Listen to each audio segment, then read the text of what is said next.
I mean, there's no telling, you're not throwing shots at them all right.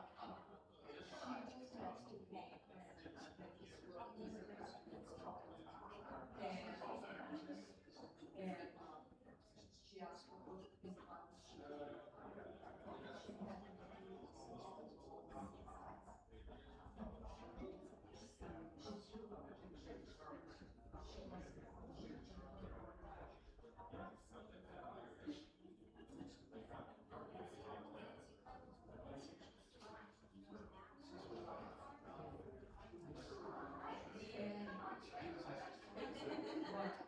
And I was working on lunch with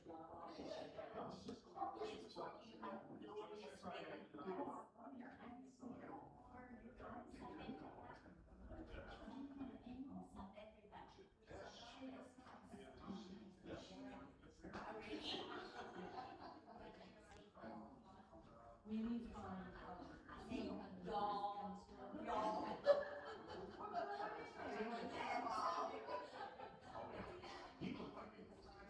Yeah, she's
We're in Hebrews chapter 3.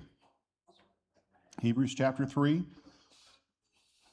Something that we have observed about Hebrews as we're just getting going. I mean, we've got 13 chapters to make our way through. But once you get past the introduction through chapter 2, verse 4, beginning in chapter 2, verse 5, you'll have these sections that are governed by a main Old Testament passage. And the one that governs chapter 3, verse 1 through chapter 4, verse 13 is Psalm 95, verses 7 through 11, which is quoted in Hebrews 3, 7 through 11.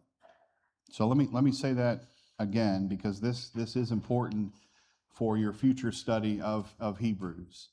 There's going to be a dominant Old Testament passage in each of the major sections as you go through the book. There's 7 of these major passages. And what was the first one? Psalm 8. What is man that you are mindful of him? Or the Son of Man? And of course, the Hebrew preacher doesn't say, now this is in its original context is talking about us as created in God's image. He just goes right to Jesus. And he says, this is talking about Jesus, the Son of Man, the Son of God. But then we come to chapter 3, and it starts with therefore. And we looked at these verses, and we saw that there is a contrast being made between Jesus and whom? In verses 1 through 6. This is what we looked at last week. Moses. Moses mentioned 5 times in these verses. Moses built a building. He built a tabernacle, a house. And he built it as a servant. What did Jesus do? He built a house, but not as a servant, but as a son. He is the Son of God. So as great as Moses was, Jesus is even greater. And I appreciated Clark when he was making comments on the Lord's table, and he expressed that. He said, he read from Hebrews 2, so I guess somebody's been listening in class. That was good, Hebrews 2. And he said, Moses was great, but Jesus is greater. And that's really, really important for us to keep in mind as we go through Hebrews. So Moses was faithful, verse 2. Now Moses was faithful. Well, Christ in verse 6 is faithful over God's house as a son. Moses faithful over God's house as a servant, built the tabernacle. Jesus as a son. What house is this? We had different answers. The church, the body, the temple, the new temple, all of the kingdom, okay? All of those are correct. And then he says, beginning in verse 7, therefore, as the Holy Spirit says, let's read these verses. Today, if you will hear his voice, do not harden your hearts as in the rebellion. On the day of testing in the wilderness, where your fathers put me to the test and saw my works for 40 years.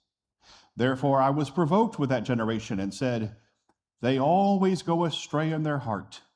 They have not known my ways. As I swore in my wrath, they shall not enter my rest. And then he was going to issue a warning. But for right now, let's just take a look at verses 7 through 11. I don't have them on the screen. I'm just looking at them in my Bible.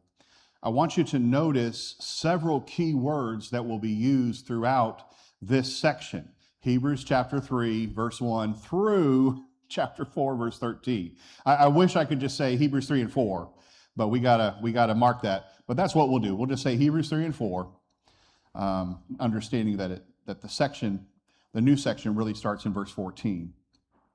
But that doesn't mean that chapter 4, verse 14 through 5:10 isn't related to everything we're looking at here right now. All right, there are several key words here. One is today. Today, you'll see it again in verse 13 and verse 15, and in chapter 4, verse 7, And in part, it's because he's quoting the psalm.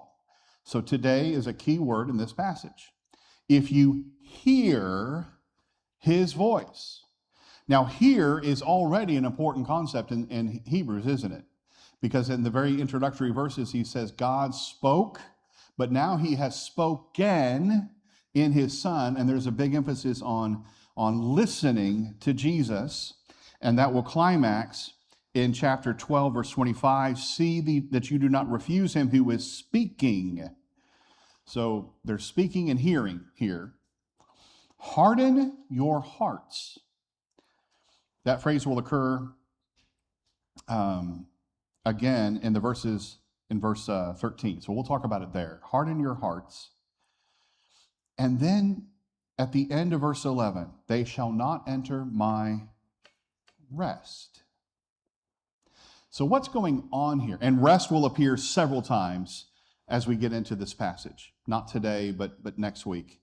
What is Psalm 95, 7 through 11 talking about? This is a historical psalm that is going back to the time of Israel's ancient history. We all think it's ancient, but when they were writing, when Psalm 95 was written, David being the author of Psalm 95, he's looking back hundreds of years, talking about that generation of Israelites, that first generation who refused to believe that God could and would conquer all their enemies when they entered Canaan under the leadership of Joshua.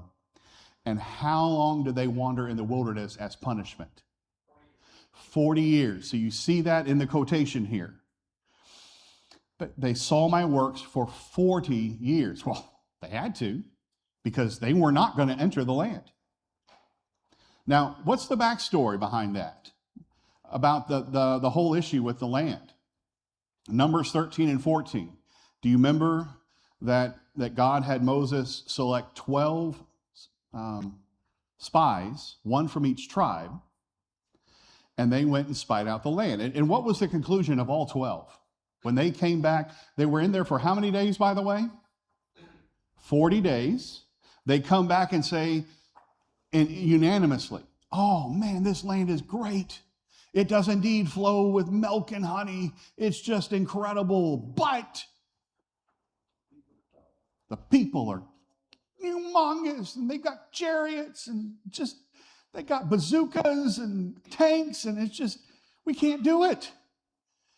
But there were 2 spies who said, oh yes, we can, with God's help. And who were those 2 spies?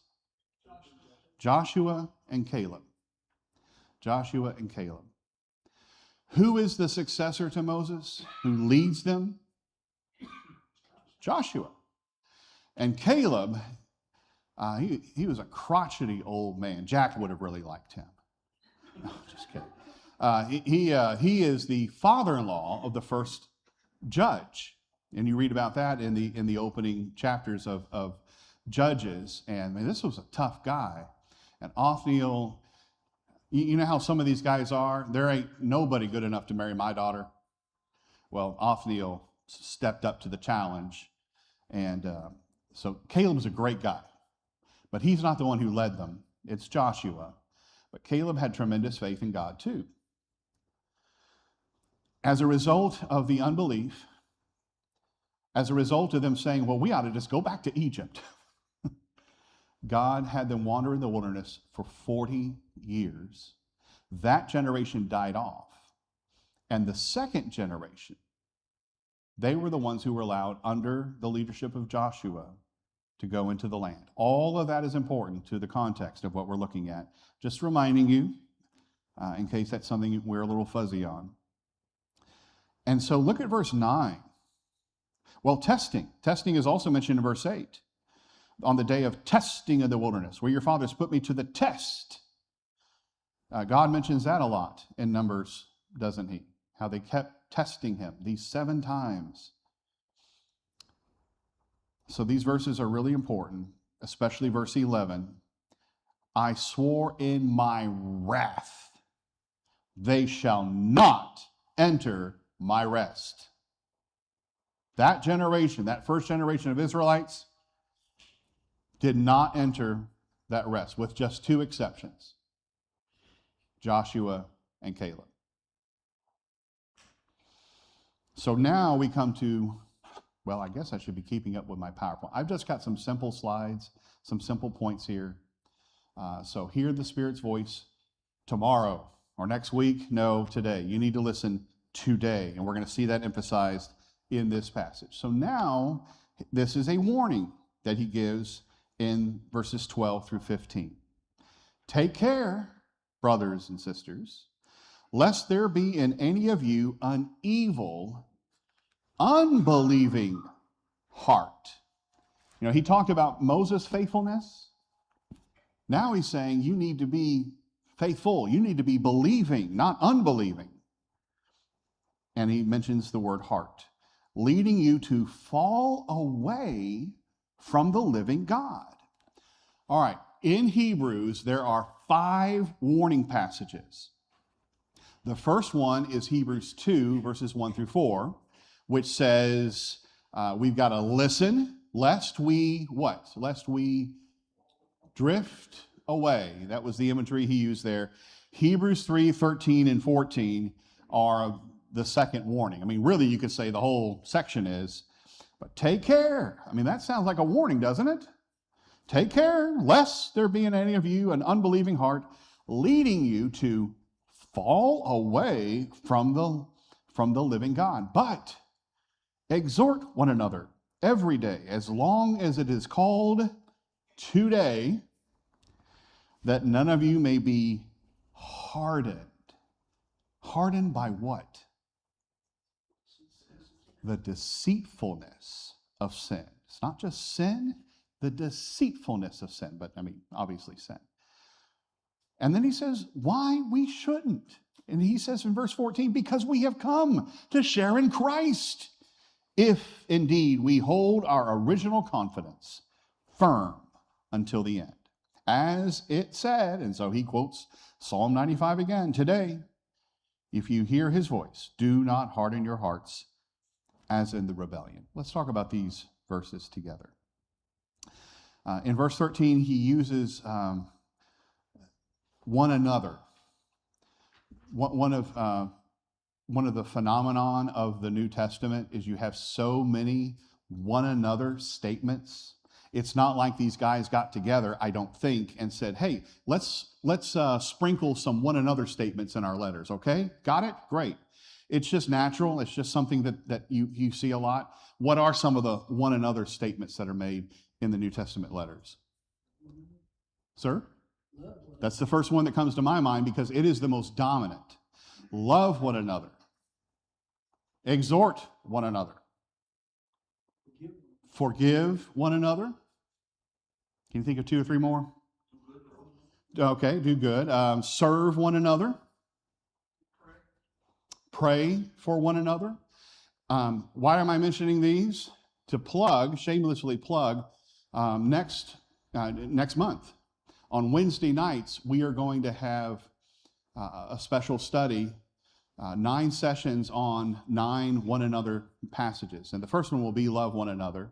And what I'm really excited about is several of our men are going to be teaching those classes. And that makes you really excited because I won't be one of them. I might do the first one, love one another. But Ruben's going to do one. James is going to do one. Dwayne's going to do one. No, Dwayne said he couldn't. He was busy that night.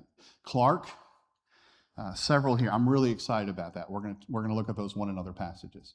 And so he slips one in here, and he says, exhort one another. How can we exhort one another today? Encouragement. What is it that we're going to do today to exhort and to encourage each other? It sounds like a dumb question, doesn't it? Because we do it so well. Do you know that there are churches where people just come in and they don't talk to each other? They might say, hey, how you doing? And then come sit down.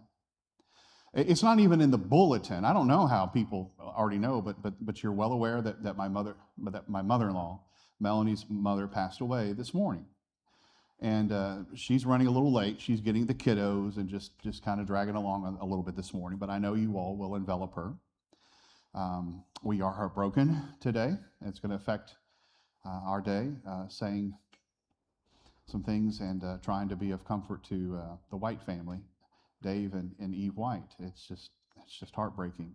We care for each other, and that's not the full context here, but because exhort. What does it mean to exhort? That's not so much sympathizing, which we are to do, sympathize with one another.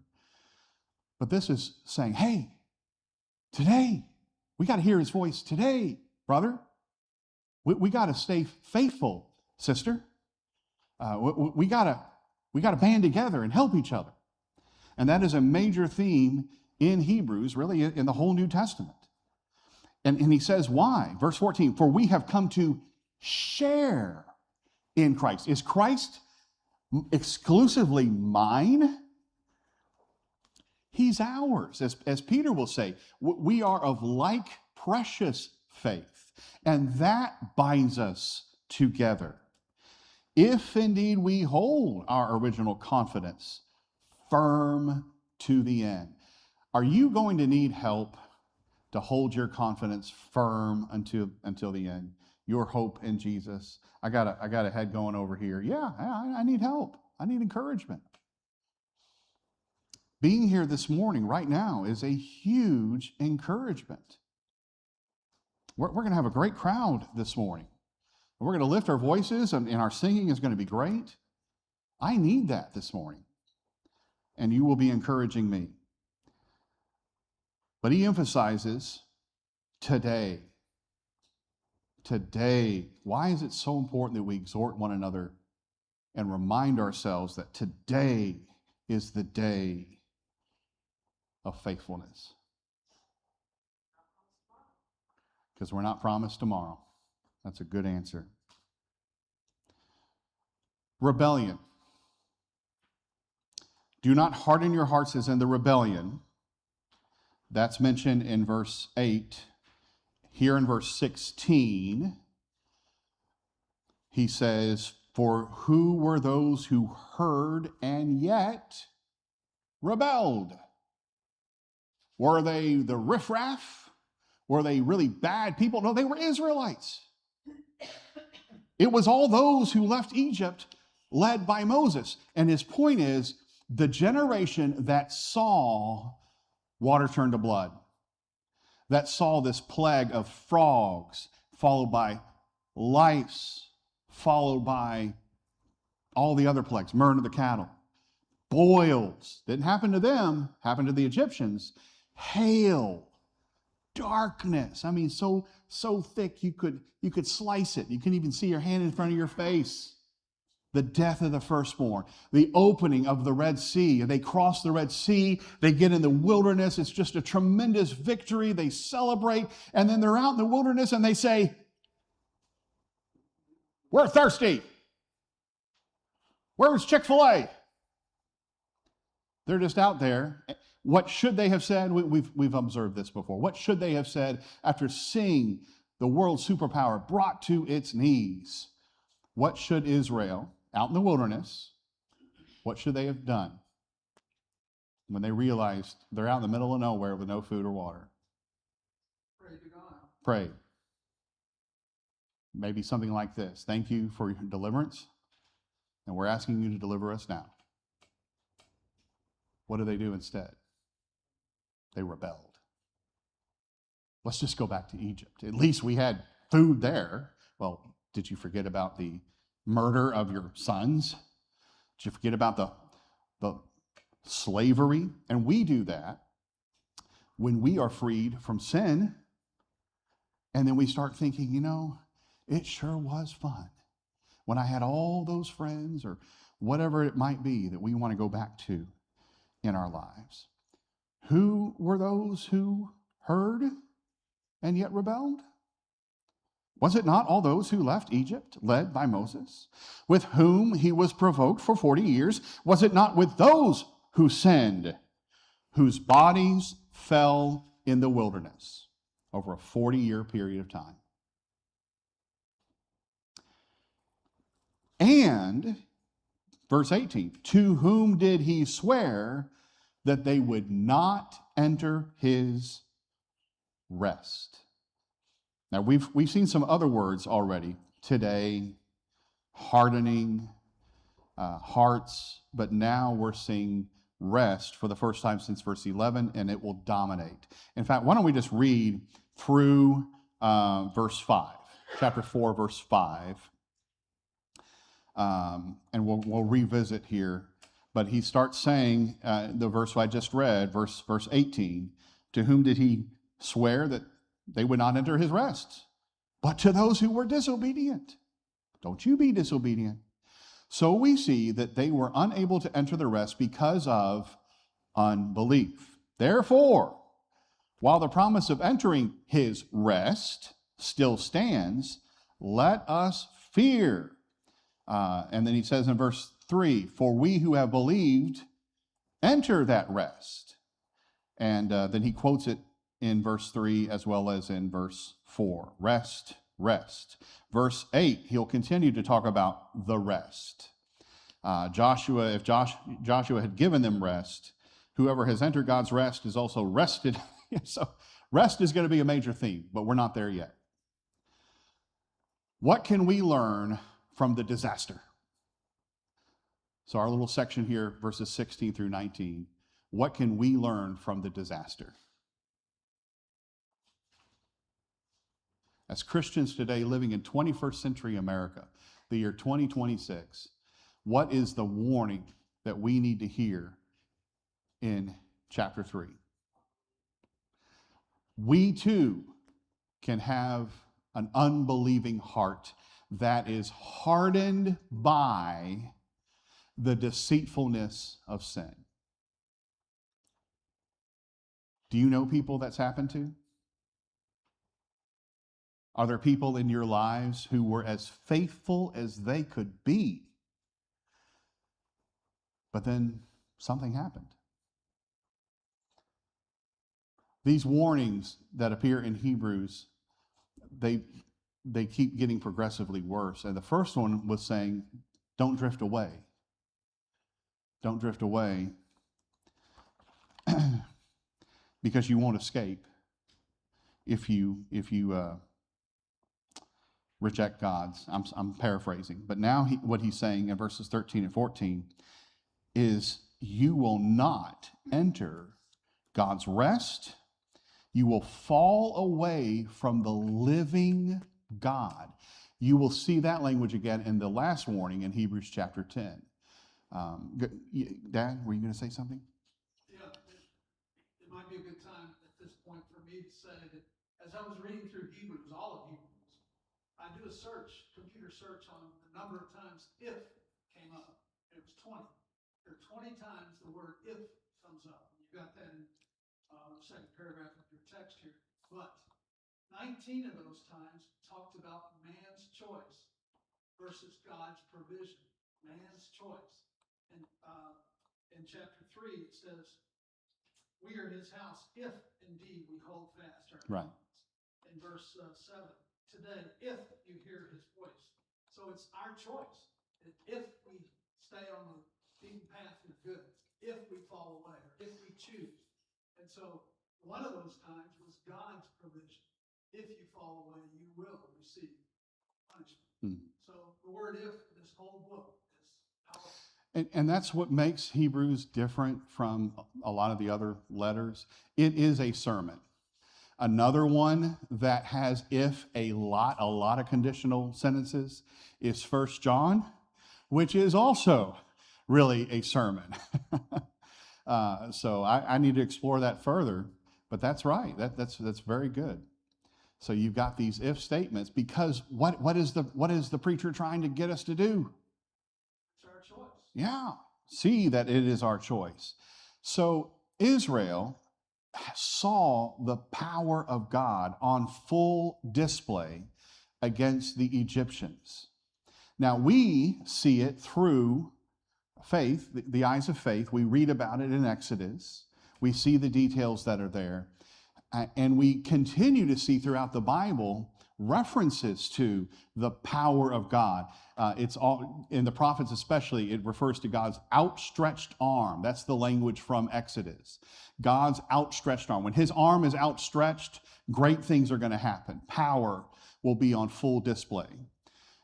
here are people who witnessed it, but then had a heart that was hardened by the deceitfulness of sin. What exactly did the Israelites, how exactly were the Israelites' hearts hardened under the leadership of Moses? What happened to them? How did they go from, yay, we're freed from slavery, to saying, I can't believe God's done this to us?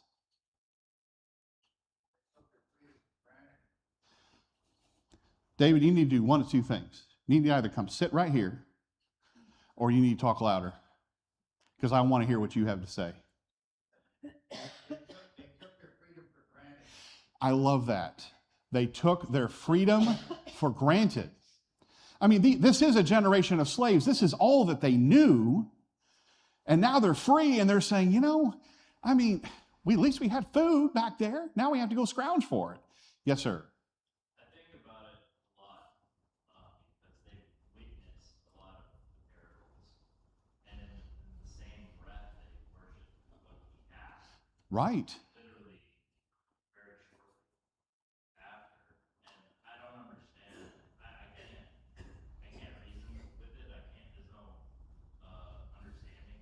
But there's a lesson to be learned: is don't disobey God, honor God and His rules, or else you will fail. Okay, and it's easy to obey God, isn't it, when everything's going well? When you're being driven out of slavery. When you get in the wilderness and there's nothing there, that's when the doubt starts creeping in.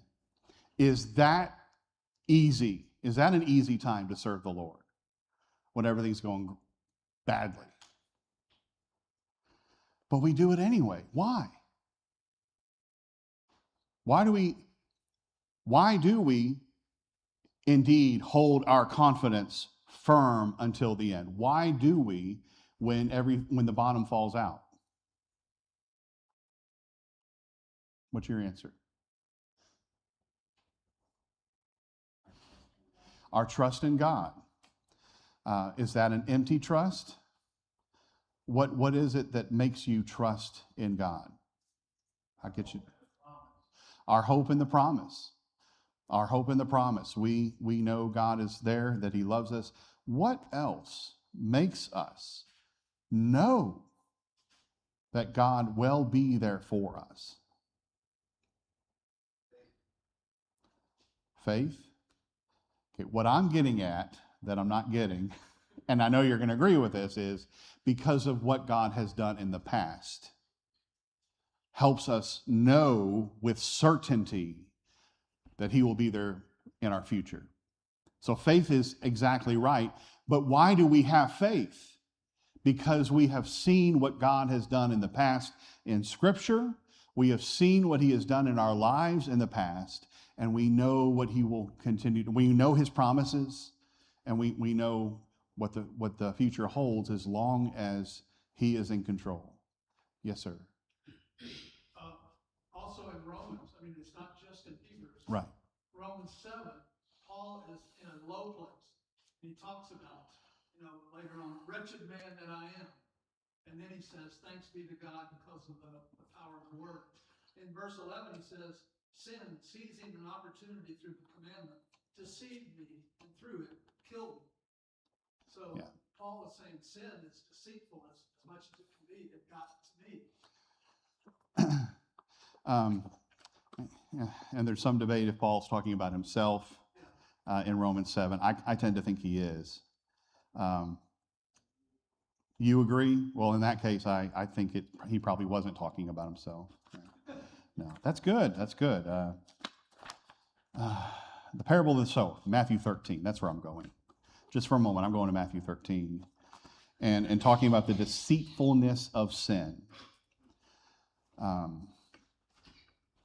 When Jesus tells the parable in the opening verses of Matthew 13,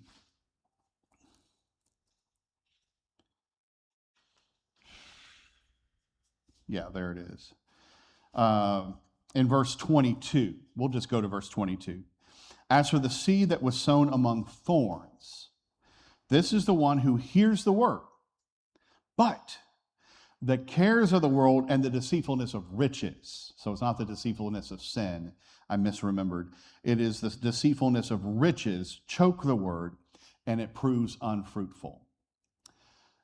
Have you ever known someone who found the gospel and they're so excited? They're baptized, they're saved, they're just elated. But then life happens and they get distracted, or maybe it is some major setback and they give up. The deceitfulness of riches, and it's also the cares of the world. The cares of the world. So we get beat up and distracted. How does that affect us? In our world today, aren't we hearing a lot of messages that deceive us into thinking God doesn't care? Or there's many ways to God and it doesn't really matter what you believe. It doesn't matter if you're faithful because God loves you no matter what, and everything will be fine. And then you read passages like this that say very plainly, look, you've got to remain faithful until the end. And so the overall theme here is, do not harden your hearts. In the material that I printed, I put it in the singular, do not harden your heart. Heart is used in verse 12 in the singular, but I probably should have said, do not harden your hearts, as in the days of the rebellion, on the day of testing. Because what's going to happen is what he's going to talk about next, not entering the rest. There is a real possibility that I will not be with you this coming Sunday because of Melanie's mother's funeral. It's in Atmore, Alabama. And so I'm going to throw up here just real quickly the rest of this section because it continues. Someone will go over these verses with you, and it may be me, but I just want you to see in the verses that follow an emphasis on the concept of God's rest. Chapter 4, verse 1, while the promise of entering his rest still stands, let us do something. Verse 3, for we who have believed enter that rest. And then he quotes from Psalm 95, verse 11, there in verse 3, and again in verse 4, they shall not enter my rest, they shall not enter my rest. And then he says something really interesting in verse 8. For if Joshua had given them rest, God would not have spoken of another day later on. Joshua giving who rest? Sir? The second generation of Israelites, when they entered Canaan, what were they supposed to do? Take the land. Now, did they, and there's a system to it, and he doesn't really go into that, but they didn't just try to take over the land all at once. They did it systematically, and they helped each other, at least they were supposed to. What actually happened, though? When they were supposed to subdue all their enemies, drive them out, and this was their land. This was the land God promised them. These sinful nations were to be driven out, and then they were to rest in the land. Did that happen? It did not, because they said, oh, it's too hard. Or they said, I'm tired. Or they said, we can't do this. They're just too mighty and too powerful. And that rest never actually happened. And it says, if Joshua had given them rest, then God wouldn't be talking about a future rest, a new rest. And so he says, there remains a Sabbath rest. For whoever has entrusted God's rest, whoever has entered God's rest has also rested from his works as God did from his. When did God rest from his works? Say that again, David. Exactly. So we're not going to talk about that right now, but do you see that there in verse 4? For he has somewhere spoken of the seventh day in this way. And God rested on the seventh day from all his works. What is that a quotation of? Genesis 2. So if it's me who is teaching this next week, or if it's someone else, what are you doing next Sunday? You please bring out that he connects our rest with God's rest. Now, let me ask you this as a precursor to next week. Did God do cosmic, powerful work? Let there be light, let there be animals, let there be humans, let's do it. Whew, I'm tired. Oh, it's day 7. Good. I'm so tired. I'm going to rest now. Is that what happened in Genesis 1? No, he rested in that he ceased from his labor. Why? Why did he cease from creation work? Because he was finished. Because he was done. That's how it should be for us. Now, when do we get to enter God's rest? This is a trick question. When do we get to enter God's rest? In heaven. Okay. But is there another answer to that as well? We can enter into this now, knowing that we're His children, and live by His word, and have faith and trust in Him. That's exactly right. We sing that song, we're marching to Zion, beautiful, beautiful Zion. In another way, though, we're in Zion. We are experiencing Zion right now. As we often say, God doesn't want to start his relationship with you when you get to heaven. He has started that relationship with you now. So if you would, in preparation for next week, let me put the rest of these here. The Sabbath rest awaits us. And then, and I know these are just main points from the material, but God is going to give us another warning that we are very familiar with. And we looked at this Wednesday night by coincidence, because it was on my mind, studying all this. And I'm not gonna go into that right now. But chapter 4, verses 12 through 13 are a warning, a very serious warning. But then verses 14 and 15 turn on a dime and say, but we have Jesus. And I'll wait for that next week, whether it's me teaching, setting that up. And that's where Larry is going to start, by the way. The next major section in Hebrews is chapter 4, verse 14 through chapter 5, verse 10. He will get to that. And the material's already prepared. You know, Larry, he's on the spot. He's a Boy Scout. He's prepared. So we'll have that out for you. I'm going to go and quit for this morning unless somebody wants to add something. Hebrews 3, verse 1 through through the end of the chapter. That's what we were supposed to cover today. And I hope I've set that up, because it does not end there at the end of chapter 3. It continues into chapter 4.